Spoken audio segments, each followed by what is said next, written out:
Okay, dear FR and I would say SBR student as well. In today's small concept building video, we'll be discussing a small area in IFRS 16 leases, and we'll see the link with IFRS 18 as well. IFRS 16, which deals with leases, IFRS 18 presentation and disclosures. Within IFRS 16, there's one concept, the area which says that if you're dealing with a short-term leases, like the lease duration is less than 12 months, or you are dealing in low value assets. First of all, students, IFRS 16 does not give us the monetary amount for a low value asset. But of course, on the other hand, IFRS 16 has given us number of examples for the low value assets.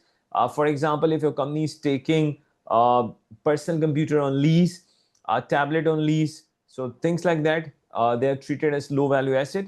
But within the low value asset, there's one more concept. The low value will always be considered when the asset was new. There's a possibility you might be taking a very old car on lease. Right now, that car might not be having a high value. But according to IFRS 16, car cannot be treated as a low value asset because when you assess the value of the asset, it is always assessed when the asset was new. That is why a car can never be a low value asset. Now let's quickly discuss what is the accounting under IFRS 16 leases. If my company enters into a short-term lease or a low-value asset, so it's very simple.